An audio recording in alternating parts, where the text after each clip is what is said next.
Hello again and welcome back to English Today. This is DVD 20 and the third DVD of your advanced level.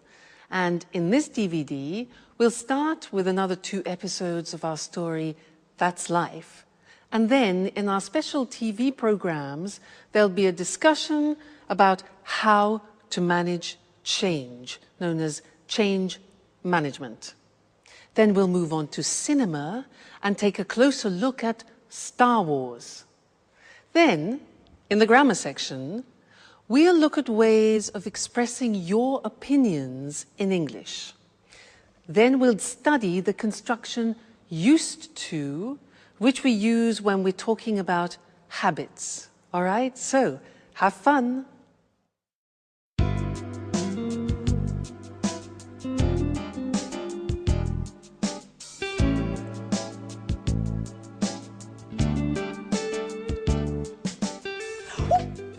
Edward, stop! Put that infernal gadget away. That's enough. There's a limit to everything, you know. Great. That's it, Anne. Go on like that. You are fantastic. Oh, fantastic, my eye. I told you to cut it out. Alice! Alice! Yes, Anne, what can I do for you? Stop laughing. Oh, Anne, come on. And tell your director friend to give it a rest. And put away that damn video camera. I absolutely do not want to be filmed like this. Have I made myself perfectly clear? Hi, Alice. Hey. Good morning, Edward. Can't stop working, eh? What's on the menu for today's shoot? Wow, Anne, you look beautiful. Excuse me, could I use the bathroom for a moment? Huh? Thanks. Oh, calm down, Anne. None of these sessions are going to be shown for air. At least for now. What exactly does for now mean? Well, once all the material's been put in place, cut and edited, Edward's planning on showing it to a producer. If it's accepted, the idea is to go for our own TV program. Isn't that a great idea? What? Yeah. Producer? Television? Mm-hmm. Let me in, Jack. Let me in. No, let me in. Oh, oh, oh, let me in. Oh.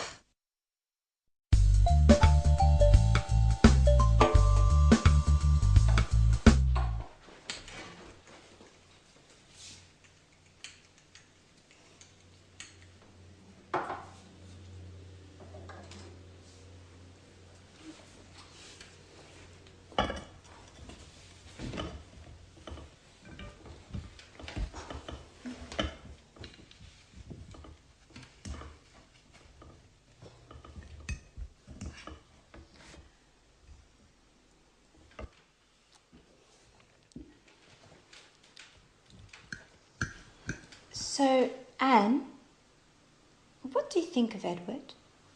In what sense? As a man or as a director? Do you really have to ask? As a man, of course. Well, I've just met him, so I can't really say. But as a director, my view is that he's a bit too intrusive. Come on, Anne, get over it. That's his job. In my opinion, I think he's just great. Oh, what's this I'm hearing? Our little Alice might be in love? Well, yes. As I see it, Anne, this is the first time in my life I've fallen head over heels in love. So much in love. But he doesn't even notice me. You know, we share so many common interests and we see things in the same way. We can talk for hours on end, but it just ends there. He looks on me as a good friend. Nothing more, nothing less. You know, I'm really not used to that role. Usually I'm the one to keep others at bay. Yes, I remember. Tom, Frank, David. How many broken hearts have you left behind? So tell me, have you asked Edward how he feels about you? No, of course not. Look, Edward isn't interested in some relationship. He's profound and introspective, spiritual. He's a person who enjoys observing and analysing others. Yes, if you ask me, too much so. Anyway, I can't agree with you, I'm afraid. Even spiritual beings, personal longings, I think you should tell him. And who knows, your Edward might be much more human than you think. Oh, maybe you're right. But I have to think of a special way to show him just how I feel. Maybe I should see what my horoscope has to say. Yes, I've just had a brilliant idea.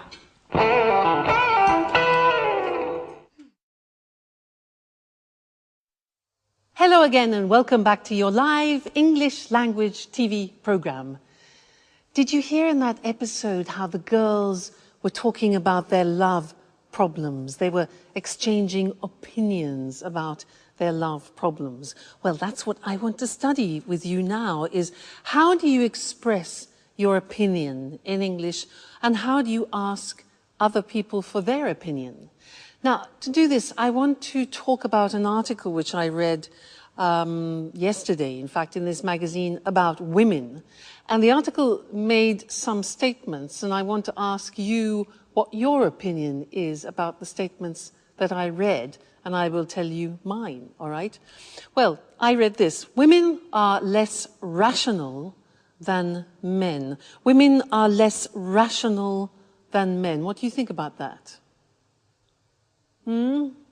Yeah, well, I can go along with that. I agree in a way women are more emotional and more instinctive, yeah? Do you agree?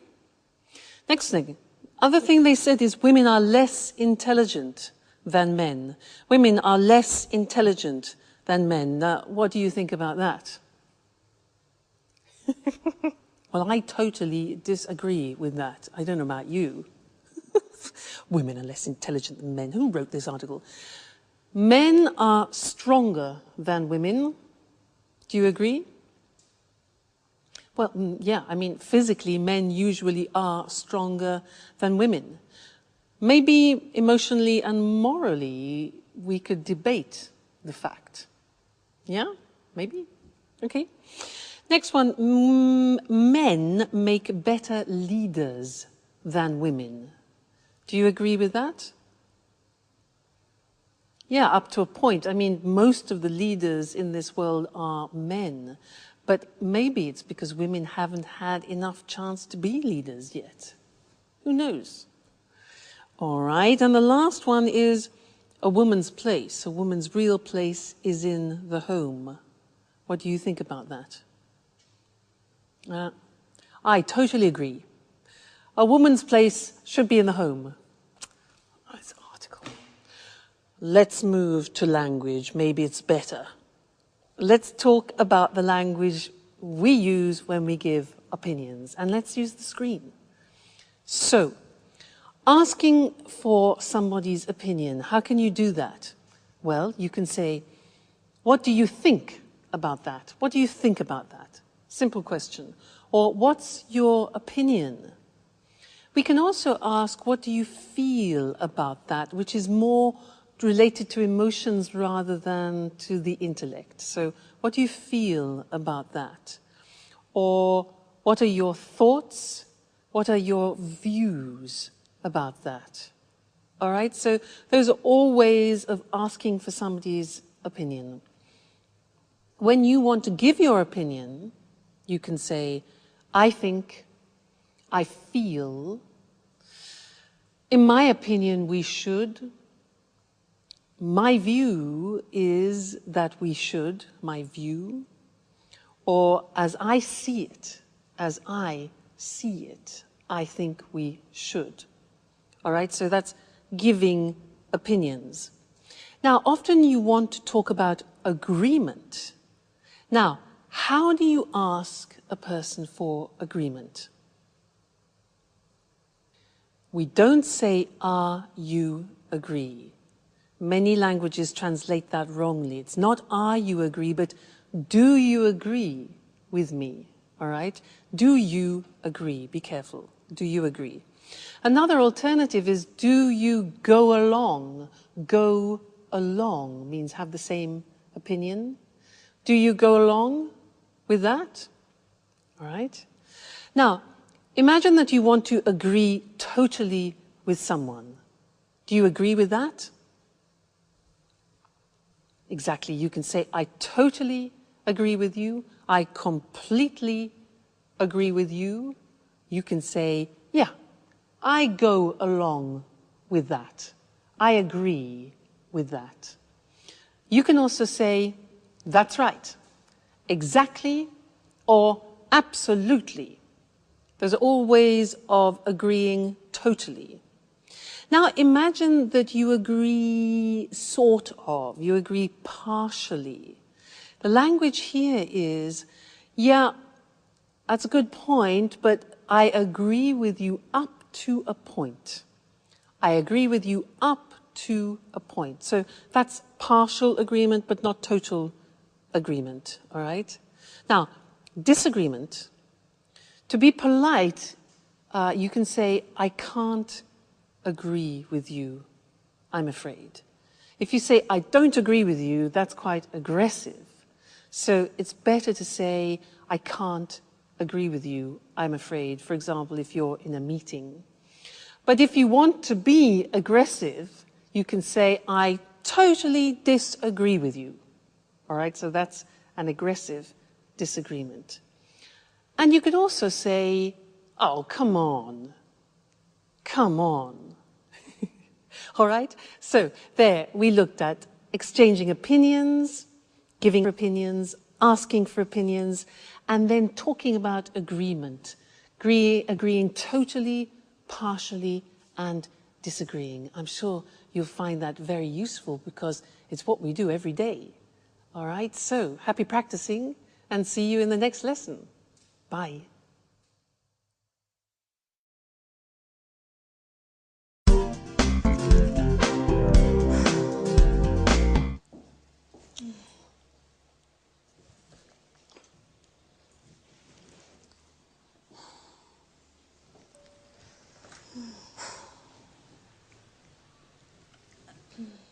Alice? Are you feeling okay? Oh, yeah. Hi, Anne. I'm just preparing a little lunch for Edouard. Edouard? What's with the French accent? I thought you said he was Canadian. He is, from the French part. His mother's French, so he's fully bilingual. Well, now that you mention it, I had noticed a slight French accent. Oh, yes. Isn't it adorable?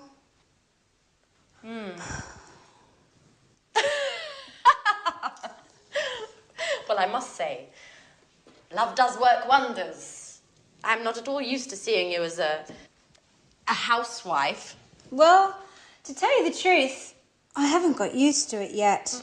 You know, I just hope I got the recipe right. You know, I followed the instructions to the letter. But you know I feel like a fish out of water with these things. So, you've decided to go for Edward's jugular. Well, not only that. Here's the crowning touch. What is it? It's a Chinese fortune cookie with a little note inside.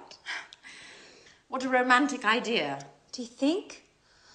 I wrote the note myself. I thought I would surprise him by hiding it inside his napkin. Like this. What do you think?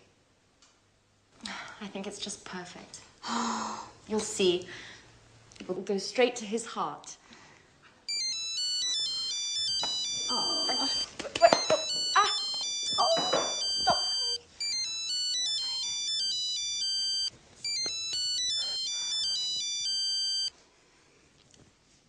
Hello? Yes, this is Alice. Oh, It's already come in. What? Oh, in half an hour? Yeah, okay. I'll be there in a few minutes. Anne? Could I borrow your car? Please? I have to go and pick up a packet my father sent me, but the post office closes in half an hour and I won't make it on foot. My car? You don't have a license? Oh, don't worry about it. I have it. And anyway, I always used to drive. You know, my dad's got a car just like yours. Okay, I'm off. Tell Edward I'll be back in a flash. Alice? Alice? But who's going to clean up this mess? Get used to it, Anne. It's the same old story. Now I'm late.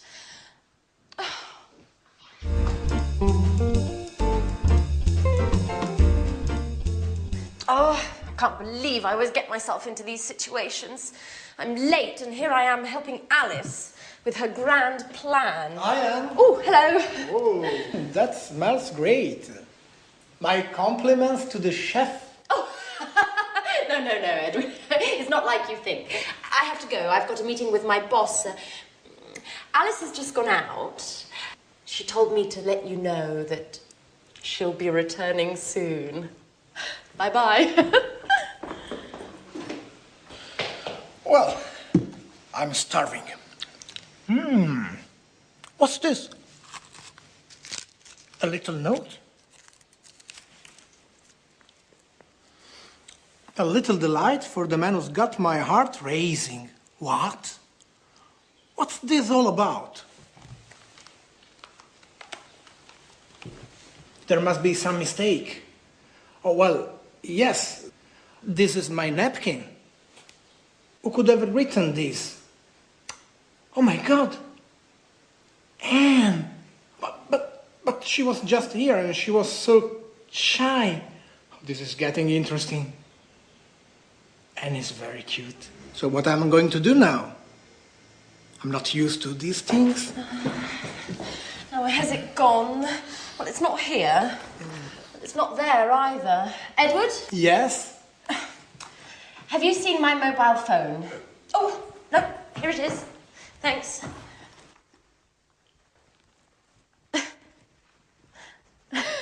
Pardon me. Why are you eyeing me like that? Nothing. Well, all right. I've got to run. Bye-bye. She's acting like nothing is happening at all. This is getting very interesting.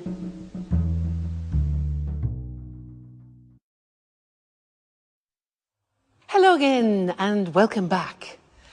Did you notice a grammatical form that they used to and get used to? Did you pick that up when they were speaking? Because these are forms that we use in English when we're talking about habits. It's not an easy form, and I'd like to teach you that now.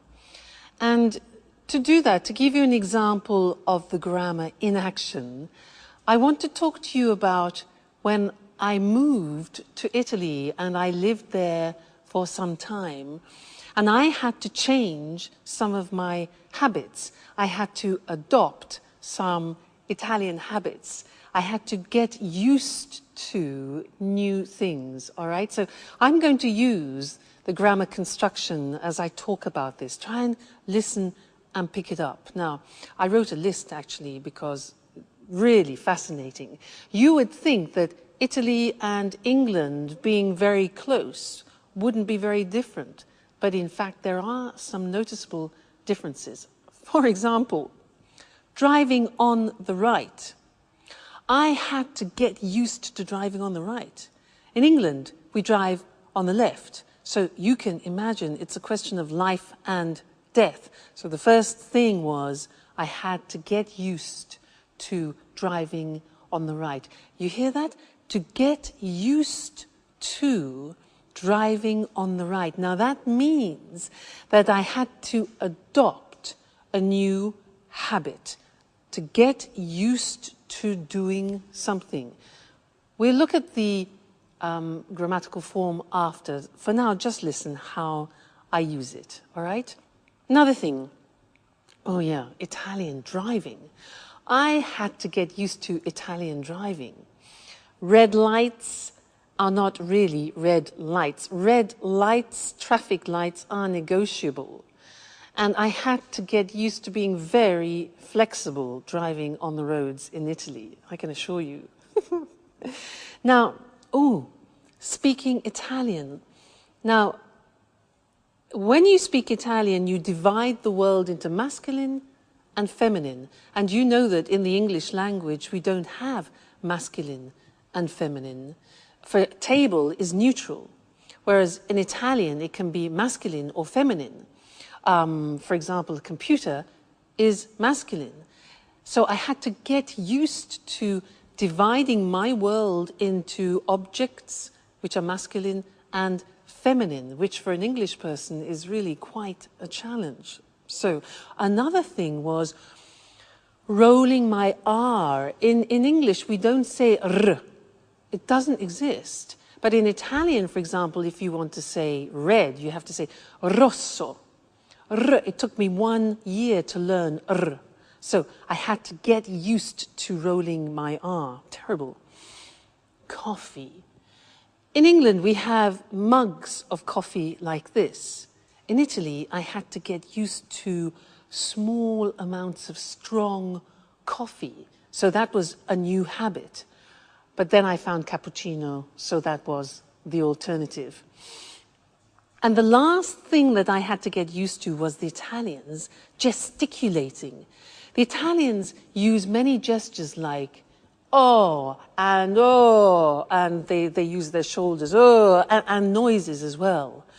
And when I saw Italians in the street at the beginning, I thought they were always arguing. But in fact, they're not. It's a normal way for the Italians to gesticulate. So I had to get used to reading the language as not necessarily aggressive. All right, so that's some of the things I had to get used to, all right? Let's go and look at this grammatical form now because it's not easy to use, all right? Let's look at the screen. So to get used to is followed by the gerund form.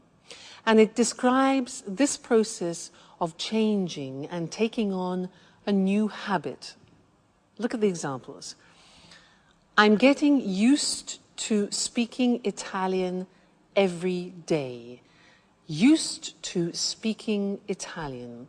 Now, we use the verb get used to, because it describes the process. And you can put the verb get into any tense, present tense, past tense, future, no problem. Here we have it in the present continuous. So, I'm getting used to speaking Italian every day. Listen to the pronunciation. I said used with a T sound. Used, not used or used. Used. That's very important to distinguish it from the other verb, use. Okay? Used. The next example, I still haven't got used to driving on the right. Here we have it in the present perfect. I haven't got used to driving on the right. Next example, don't worry, you'll get used to it. For the future, you'll get used to it. All right, so here we have an example in the future, used to it, which is an object. In the past, I had to get used to it. In the question form, how long did it take to get used to? Okay, how long did it take to get used to? So, a difficult form. Now, let's move on to the next section, which is the verb to be used to. This is very interesting because when you change a habit, it's a process. But then when you have adopted the habit, it's a state. So we use the verb to be. The examples. I'm used to getting up early in the morning. That means that now I do it regularly with no problem. I am used. We use the verb to be for the state. He isn't, negative, used to working alone. In the past, I wasn't used to driving on the right. So here we have a state of a new habit using the verb to be. To get used to do something is adapting a new habit. It's the process. So that's a difficult grammatical form, but it's the only way in English that you can describe taking on new habits. So it's terribly important for you to learn. Don't worry, you'll get used to it slowly but surely. Okay, bye for now.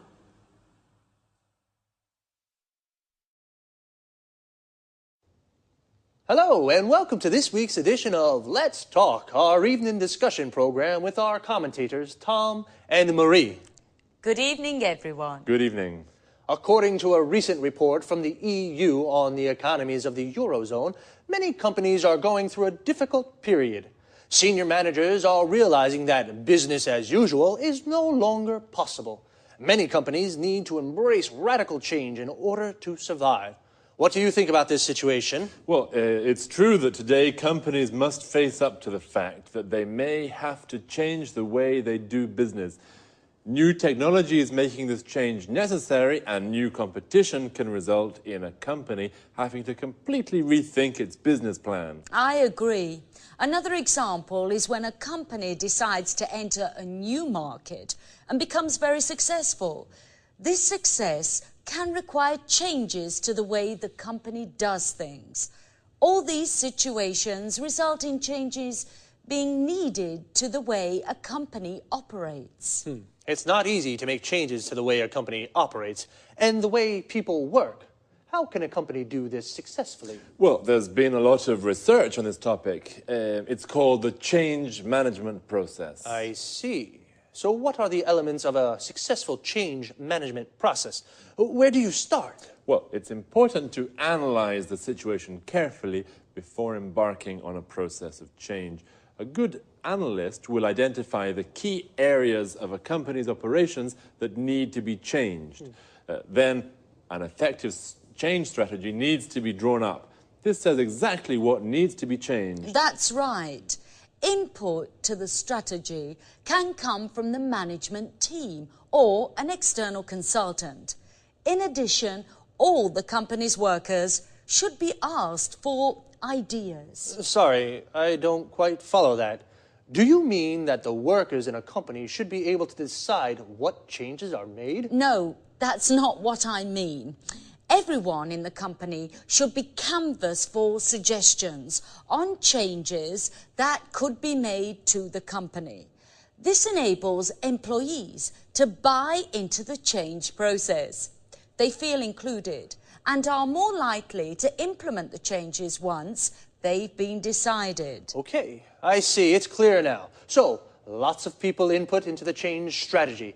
And what happens next? Well, now the strategy has to be implemented. It has to be put into action. This can be the most difficult stage of the change management process. Staff need to be told about the changes, and some may need training on new ways of doing things. A member of the management team should be available to answer questions from employees about the changes taking place. And once the changes have been implemented, is that it? No, it's not. It's very important to consolidate the changes to make sure that employees don't go back to the old way of doing things. A manager should be chosen to act as a champion for the changes and should collect feedback from the employees to see what they think about the changes. This champion should praise employees who have implemented the changes. Of course, it's very important to raise the morale of staff at this time. Otherwise, there is a risk that they'll revert back to the old way of doing things. So it's quite a complex process. Well, companies need to know about change management techniques in order to survive in today's rapidly changing markets. Thanks to Tom and Marie for their explanation on how to bring about change in a company. Goodbye, Eric. Goodbye. And goodbye, everyone, and see you again next week for another edition of Let's Talk. So, the change management process is the process a company uses to change the way it operates. Due to new technologies and new competition, many companies have to rethink their business plan. To rethink something means to reconsider, to think again about a choice you made before. A business plan is a strategy for running a company. Remember, to run a company means to manage it. Companies have to embrace change. To embrace something means to accept it and put it into practice. So, to embrace change means to start making changes. Companies must face up to the fact that they have to change the way they do business. To face up to something means to accept a difficult situation exists. So, how does the change management process work? First, an analyst identifies the areas that need to be changed. An analyst is an expert who looks at all the elements of a situation. He analyzes a situation. Everyone in a company should be canvassed for suggestions. To canvass means to ask people for their opinions. This enables employees, the people who work in the company, to buy into the changes. To buy into something means to believe in something. Then a strategy is drawn up. The phrasal verb to draw up means to prepare. We use it for documents. For example, you draw up a contract. The strategy must then be implemented. To implement means to put into action. Once the strategy is implemented, it's important to consolidate it. To consolidate it means to make stronger. And employees should be asked for feedback to see what they think of the changes. Feedback means opinions about something. Well, folks, we've come to the end of today's program. See you again soon. Good morning, everyone, and welcome to another edition of Talk Cinema. This morning, we'll be talking about the most famous of all science fiction sagas, Star Wars. As always, in the studio with me is Sanjeev Gupta, our cinema expert. Welcome, Sanjeev. Hello, Lucy. Hello, everyone. A question to start with, Sanjeev. Just how many films make up the Star Wars saga? 6 in all. And how many of these have you seen? All 6, of course. And you? 4, I think. When was the first film made? The first film, A New Hope, was released in 1977. The last film, Revenge of the Sith, was released in 2005. And who's the director? Well, George Lucas wrote the scripts for all the films and directed 4 of them. And what about the other 2?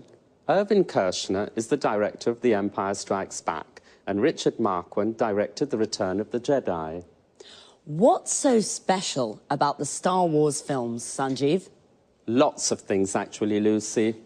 You know, the first Star Wars film, back in 1977, broke new ground with its special effects. New methods were used whereby the action shots were taken against a blue background with real models. It doesn't sound sophisticated compared with today's computer-generated effects, but 29 years ago, it was revolutionary. In fact, the amount of time Lucas spent on the special effects almost resulted in the film not being finished. Why do you think the films have been so enormously popular? We're dealing with science fiction here, but really the storylines in the films draw on themes common not only to science fiction, but also to classical mythology. Really? Interesting. Yes, then there's the obvious struggle between good and bad. There's the famous force, the energy field that can be used for good but also for bad. Love plays a big part in the saga, as does the eternal struggle for power and domination.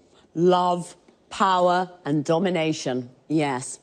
So, have the films made a lot of money?